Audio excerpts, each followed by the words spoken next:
কর্মসংস্থান ব্যাংক ঝালকাঠি শাখা ব্যবস্থাপক।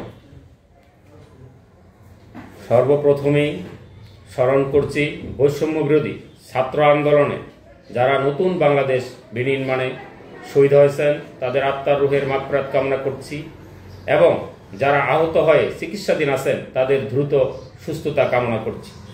প্রথমে আমি ধন্যবাদ জানাই জেলা প্রশাসন ঝালকাঠি ও সচেতন নাগরিক কমিটি সনাক টিআইবি ঝালকাঠি 9 ও 10 ডিসেম্বর তথ্য মেলার 2024 আয়োজন করে নতুন বাংলাদেশের নাগরিকদের সকল ধরনের তথ্য জানার জন্য সুন্দর মনোরম পরিবেশ সৃষ্টি করেছেন।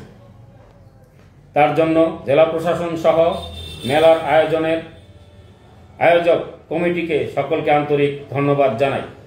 তথ্য মেলায় আমার প্রাণপ্রিয় প্রতিষ্ঠান কর্মসংস্থান ব্যাংকের সকল ধরনের তথ্য সম্পর্কে দেশের নাগরিকদের মাঝে প্রচার ও প্রসারের জন্য এক অনন্য সুযোগ ও সুবিধা সৃষ্টি করে দিয়েছেন। কর্মসংস্থান ব্যাংকের অঙ্গীকার শুদ্ধাচার এবং শিষ্টাচার এ নিয়েই কর্মসংস্থান ব্যাংক 1998 সালে প্রতিষ্ঠিত হয়। কর্মসংস্থান ব্যাংক স্বল্প সুদে বেকার এবং বেকার যুব মহিলাদের মাঝে ঋণ প্রদান করে থাকেন। বিশেষ করে যারা বিভিন্ন প্রতিষ্ঠান থেকে যুব উন্নয়ন, বিসিক এবং মহিলা অধিদপ্তর সহ সরকারি বিভিন্ন প্রতিষ্ঠান থেকে প্রশিক্ষণ গ্রহণ করেছেন তাদেরকে অগ্রাধিকার ভিত্তিতে ঋণ প্রদান করা হয়।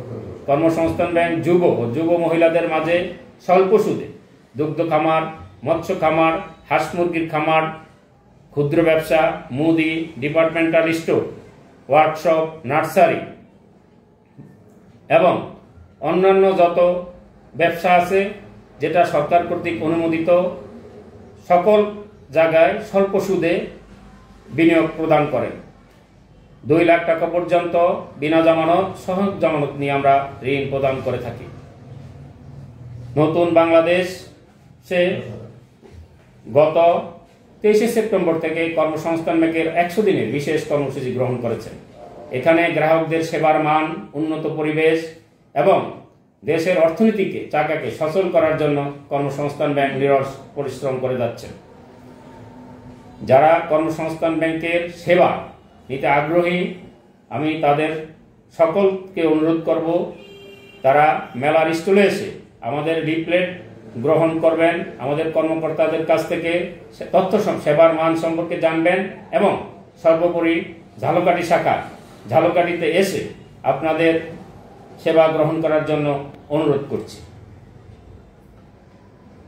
সর্বশেষ আমি একটি মনোরম ও সুন্দর পরিবেশে তথ্য মেলার আয়োজন করার জন্য জেলা প্রশাসন সহ মেলা আয়োজক কমিটিকে পুনরায় ধন্যবাদ জ্ঞাপন করছি। আসসালামু আলাইকুম।